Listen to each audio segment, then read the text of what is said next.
Selamat datang di dunia yang penuh misteri, di mana kegelapan menyimpan cerita, dan setiap bisikan malam mungkin bukan sekadar angin. Di sini, kita akan mengungkap kisah-kisah horor yang mungkin membuatmu sulit memejamkan mata malam ini. Apakah kamu sudah siap? Tapi sebelum kita masuk lebih dalam, jangan lupa tekan tombol subscribe dan aktifkan loncengnya, agar kamu tidak ketinggalan setiap cerita menyeramkan dari channel ini. Dan untuk para penonton setia, semoga selalu diberi kesehatan, dijauhkan dari segala gangguan, baik yang terlihat maupun yang tak kasat mata. Mari kita mulai ceritanya. Kutukan boneka kayu dari Gunung Mistis. Malam itu udara terasa lebih dingin dari biasanya. Arga berdiri di depan rumahnya sambil memandang langit yang sudah mulai gelap. Ia mengecek tas ranselnya sekali lagi, memastikan semua perlengkapan sudah lengkap. Jaket, senter, air minum, dan bekal seadanya. Malam ini, ia bersama 3 orang temannya, Dina, Rio, dan Bima, berencana untuk mendaki sebuah gunung yang jarang sekali didaki orang. Gunung itu oleh masyarakat sekitar disebut sebagai Gunung Mistis. Bukan karena ketinggiannya yang ekstrem, bukan juga karena jalurnya yang sulit, tapi karena banyak sekali cerita angker yang menyelimutinya. Konon, banyak pendaki yang hilang. Ada yang ditemukan dalam keadaan tidak bernyawa. Bahkan, ada yang tidak pernah kembali. Arga awalnya ragu. Ia sebenarnya bukan tipe orang yang suka hal-hal mistis. Tapi karena dorongan teman-temannya, akhirnya ia ikut juga. Mereka sudah sepakat untuk mendaki malam ini, hanya untuk membuktikan bahwa cerita-cerita seram dari warga hanyalah mitos belaka. Sebenarnya, warga desa sudah memperingatkan mereka sejak siang tadi. Seorang kakek yang tinggal di kaki gunung bahkan sempat berkata dengan serius, "Nak, jangan pernah bawa pulang apapun dari gunung itu, apapun bentuknya. Biarkan saja di sana. Gunung itu bukan tempat kalian. Ada hal-hal yang tidak bisa kalian lihat, tapi mereka bisa melihat kalian." Mendengar ucapan itu, Dina hanya terkekeh. Itu kan cuma cerita biar kita takut, kayak dongeng dari dulu. Rio ikut menimpali. Ya elah, masa ia zaman sekarang masih percaya begituan? Hanya Bima yang diam saja, matanya sedikit ragu. Tapi ia tak berani membantah karena gengsi di depan teman-temannya. Akhirnya, mereka tetap berangkat. Perjalanan menuju jalur pendakian cukup sepi. Motor mereka berhenti di sebuah jalan tanah yang hanya diterangi oleh sinar bulan. Dari sana, mereka harus berjalan kaki masuk ke dalam hutan. Pepohonan besar berdiri rapat. Dan semakin jauh mereka melangkah, semakin terasa hawa dingin yang menusuk tulang. Di awal perjalanan, mereka masih bisa bercanda. Dina yang paling cerewet terus saja mengambil foto dengan ponselnya. Lihat deh kabutnya. Keren banget, instagramable banget nih, katanya sambil tertawa. Rio menirukan suara hantu pocong, membuat yang lain tertawa juga. Suasana masih terasa ringan, seolah-olah tidak ada apa-apa yang perlu ditakuti. Namun semakin dalam mereka masuk ke hutan, suasana mulai berubah. Kabut turun makin tebal. Cahaya senter mereka tidak lagi mampu menembus jauh ke depan. Langkah kaki mereka mulai pelan. Suara jangkrik dan binatang malam lain tiba-tiba lenyap, menyisakan kesunyian yang aneh. Hanya terdengar bunyi ranting yang patah ketika mereka melangkah. Arga mulai merasa tidak enak. Dari Keihon, ia mendengar samar-samar suara yang aneh, seperti alunan gamelan kecil yang dibunyikan pelan. Ia berhenti sejenak dan bertanya, "Kalian dengar nggak?" Dina mengernyit. "Dengar apaan?" Arga diam sejenak, mencoba memastikan.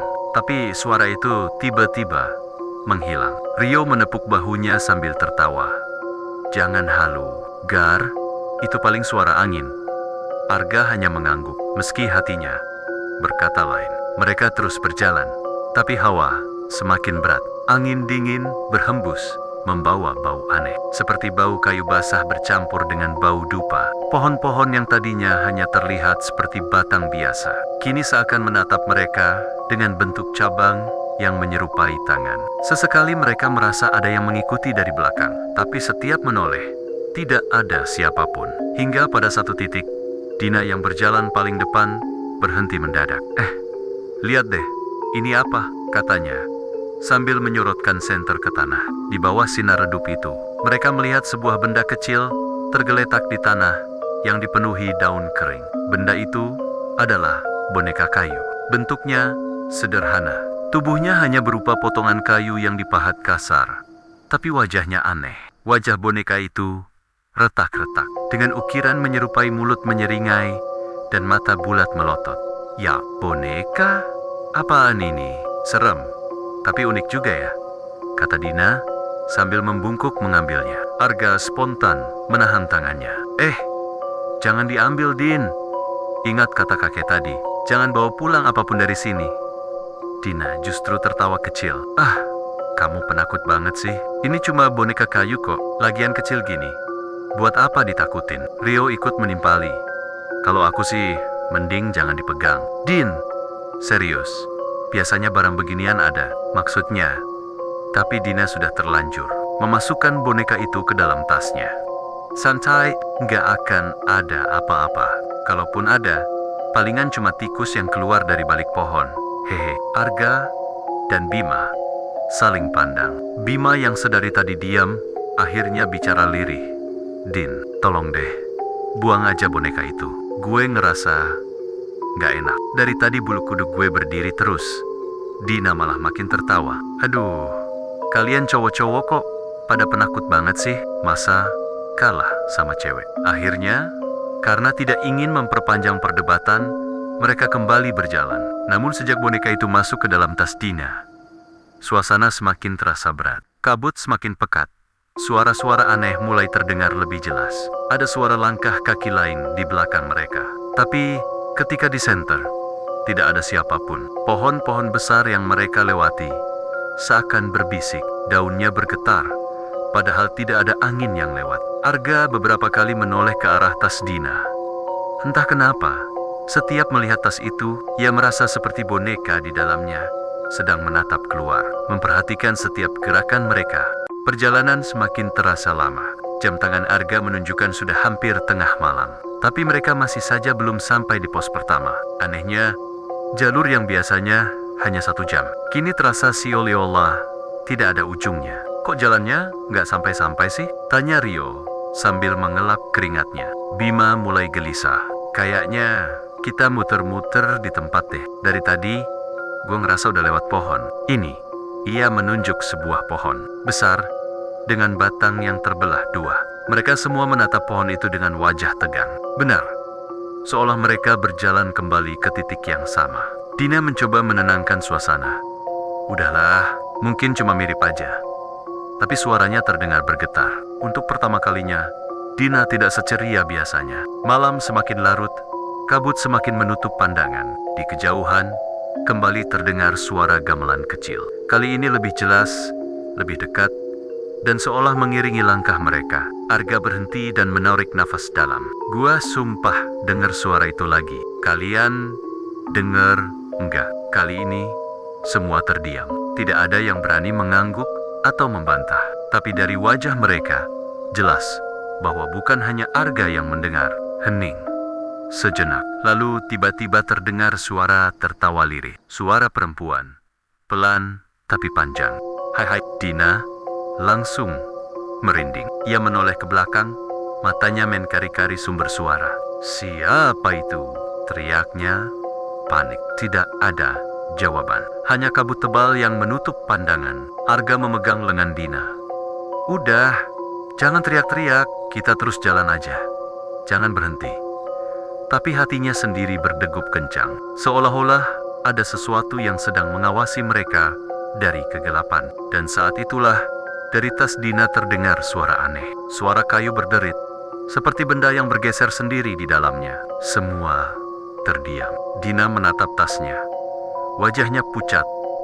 Itu, barusan suara dari dalam tas gue kan? Bisiknya dengan suara nyaris tak terdengar. Tidak ada yang berani menjawab. Mereka semua tahu, sejak boneka kayu itu ditemukan, perjalanan mereka tidak akan pernah sama lagi. Sejak malam itu, setelah Dina memasukkan boneka kayu ke dalam tasnya, suasana benar-benar berubah. Hawa dingin makin menusuk, kabut makin tebal, dan suara-suara aneh semakin sering terdengar. Mereka akhirnya memutuskan untuk berhenti sejenak, duduk di bawah pohon besar, mencoba menenangkan diri. Dean, sumpah, buang aja boneka itu sekarang. Gue beneran gak enak, kata Bima dengan wajah serius. Ia mengusap keringat dingin di dahinya. Padahal udara begitu menusuk tulang. Dina awalnya masih mencoba bercanda. Aduh, kalian ini lebay banget sih. Cuma boneka kayu gini aja ditakutin. Masa sih ada hantu yang nempel di kayu jelek gini? Tapi saat Dina membuka tasnya untuk menunjukkan boneka itu, sesuatu yang aneh terjadi. Boneka itu yang tadinya ia taruh di bagian bawah, kini sudah berada paling atas, persis di balik resleting. Seolah boneka itu ingin keluar sendiri. Tina Tadium, senyumnya perlahan memudar. Loh, kok bisa pindah ke atas? Tadi aku taruh di bawah loh. Rio yang melihatnya langsung bergidik. Udah kan? Gue bilang juga apa? Nggak bener tuh. Barang, yuk buang aja sebelum makin parah. Dina kali ini tidak menjawab. Ia buru-buru menutup tasnya lagi. Pura-pura tenang, meskipun wajahnya jelas pucat. Mereka kembali berjalan. Setelah beberapa jam, akhirnya mereka memutuskan untuk turun gunung. Karena suasana makin tidak masuk akal. Anehnya, begitu sampai di bawah, jam tangan Arga menunjukkan sudah hampir jam 3 pagi. Padahal perasaan mereka baru berjalan sebentar. Seperti ada waktu yang hilang begitu saja. Setibanya di rumah masing-masing, mereka berjanji untuk tidak membicarakan apapun dulu sampai besok. Tapi malam itu, Dina mengalami kejadian yang tidak akan pernah ia lupakan. Di kamarnya yang gelap, ia berbaring sambil mencoba tidur. Boneka kayu itu ia letakkan di meja belajar. Namun baru saja matanya terpejam, terdengar suara ketukan pelan di pintunya. Tok, tok, tok. Si panggil Dina, setengah mengantuk. Tidak ada jawaban. Ia bangkit, membuka pintu dengan malas. Kosong. Tidak ada siapa-siapa. Dina kembali ke tempat tidur. Tapi baru ia rebahkan badan. Suara ketukan itu kembali terdengar. Kali ini lebih keras. Tok, tok, tok. Dengan kesal ia membuka pintu lagi. Tetap kosong. Jalanan depan kamar sepi. Dina menghela napas, lalu menutup pintu dan menyalakan lampu kamarnya. Mungkin cuma halusinasi, gumamnya. Namun saat ia menoleh ke meja belajarnya, matanya langsung membelalak. Boneka kayu yang tadi ia letakkan duduk tegak, kini sudah menghadap ke arahnya. Padahal Dina yakin benar, tadi boneka itu menghadap ke jendela. Dina menelan ludah, mencoba menenangkan diri. Palingan aku salah lihat, katanya, meyakinkan dirinya sendiri. Ia memutuskan untuk menutup boneka itu dengan kain, lalu kembali tidur. Malam berjalan sangat lambat.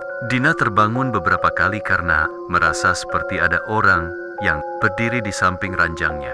Saat membuka mata, tidak ada siapa-siapa, tapi bulu kuduknya berdiri, dan hawa kamarnya terasa lebih dingin dari biasanya. Keesokan paginya, ibunya masuk ke kamar untuk membangunkan Dina.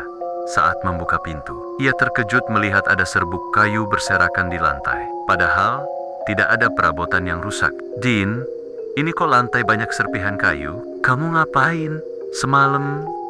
Tanya, ibunya. Dina hanya bisa menggeleng, wajahnya lemas karena semalaman hampir tidak bisa tidur. Ia tidak berani menceritakan soal boneka itu kepada ibunya.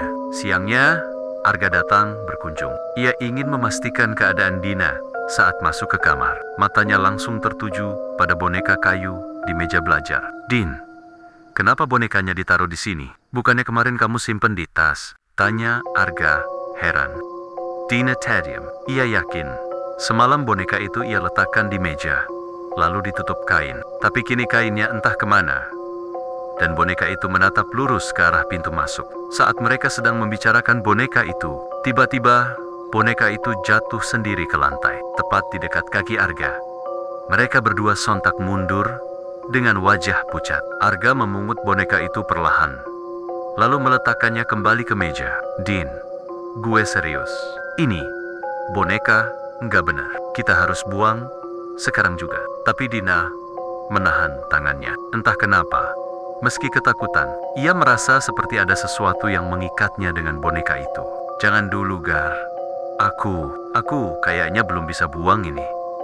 Suaranya gemetar. Arga menatapnya dengan bingung. tapi ia tidak memaksa. Malam kedua jauh lebih mengerikan. Dina mulai mengalami mimpi buruk. Dalam mimpinya, ia berada di tengah hutan berkabut, sendirian. Di hadapan ia, ada sosok tinggi hitam dengan wajah yang retak-retak, seolah terbuat dari kayu. Sosok itu membawa boneka yang sama persis dengan milik Dina. Perlahan, ia mendekat, lalu berbisik dengan suara serak. "Sudah kau bawa pulang. Sekarang, kau harus jadi milikku." Dina langsung terbangun dengan keringat dingin membasahi tubuhnya. Ia menoleh ke arah meja belajar. Boneka itu kini tidak lagi duduk diam. Posisi tangannya berubah, kini seolah sedang menggapai ke arahnya. Dina ketakutan luar biasa. Ia menyelimuti tubuhnya dengan rapat, mencoba menutup mata. Tapi dari sela-sela kain selimut, ia bisa mendengar suara lirih, suara kayu yang berderit, suara benda kecil yang diseret pelan di lantai, seperti ada sesuatu yang bergerak. Dan benar saja, ketika ia memberanikan diri untuk mengintip, boneka kayu itu sudah tidak ada di meja. Dina menoleh ke lantai. Boneka itu kini berdiri miring di samping ranjangnya. Jantung Dina hampir berhenti. Ia berteriak sekencang-kencangnya, memanggil ibunya. Sang ibu yang panik berlari masuk ke kamar. Tapi anehnya, saat lampu kamar dinyalakan, boneka itu sudah kembali ke meja belajar, duduk diam seperti semula.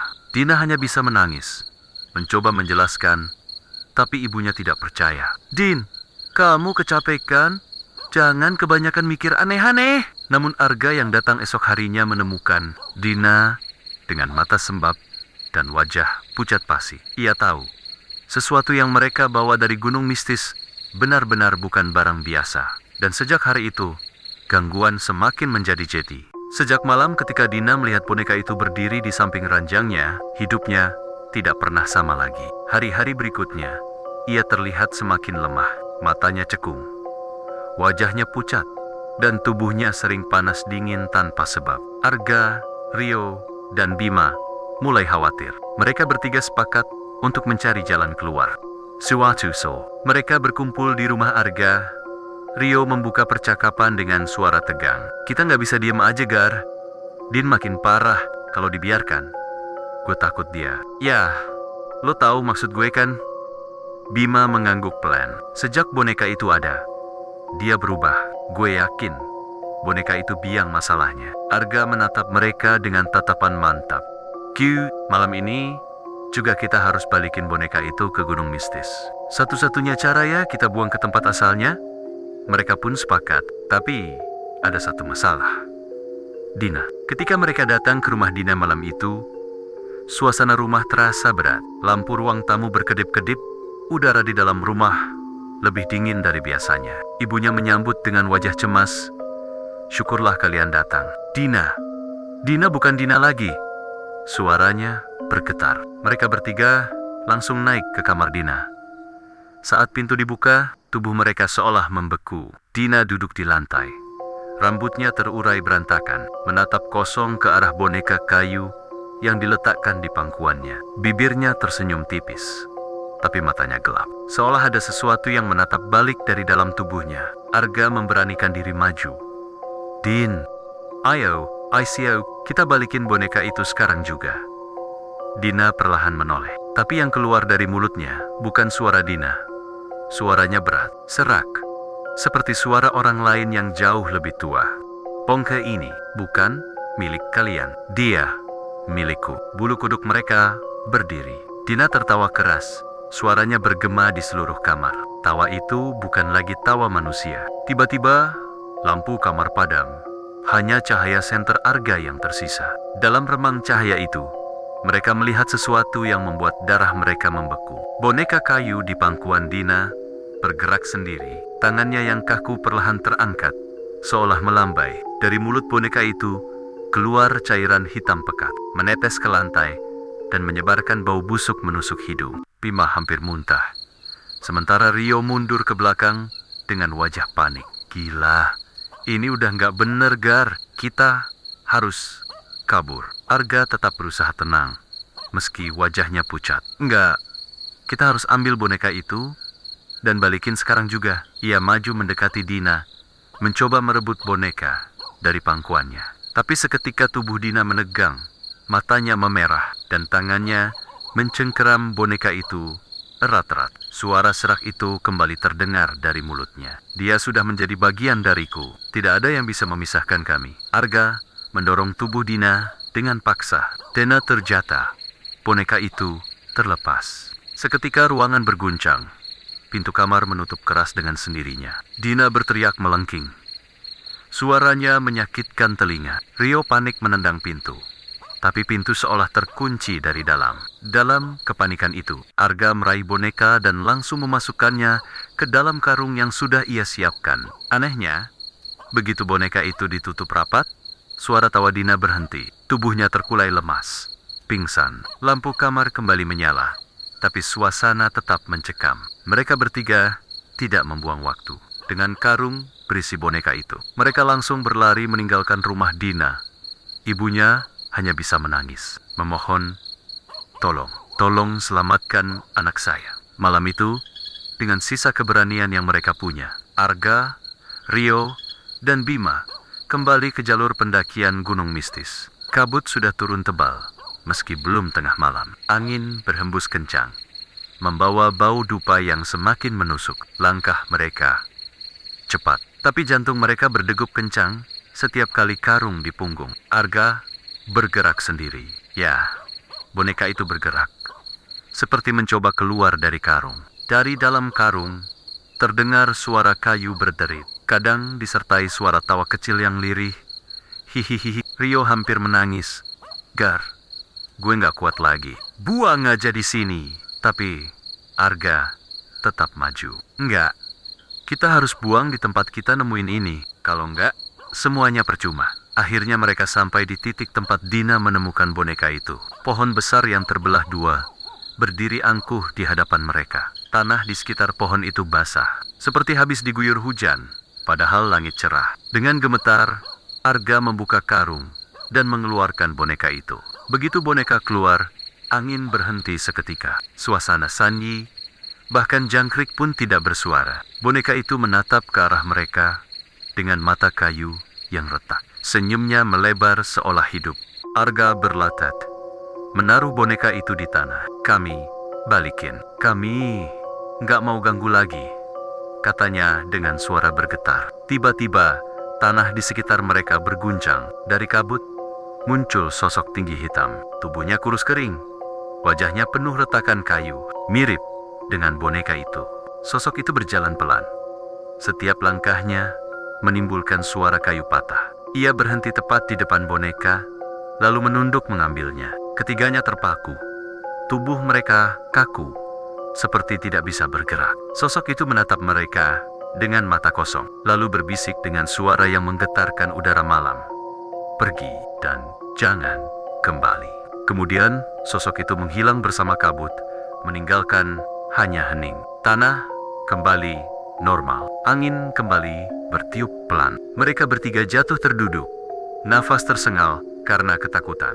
Tanpa berkata sepatah kata pun, mereka langsung berlari turun gunung, meninggalkan tempat itu secepat mungkin. Setibanya di desa, mereka mendapati Dina sudah sadar, meski tubuhnya masih lemah. Aneh, begitu boneka itu dikembalikan, wajah Dina terlihat lebih tenang, seolah beban berat hilang dari tubuhnya. Namun, sejak kejadian itu, Dina tidak pernah mau berbicara tentang boneka tersebut. Arga, Rio, dan Bima pun sepakat untuk tidak pernah lagi mendaki Gunung Mistis.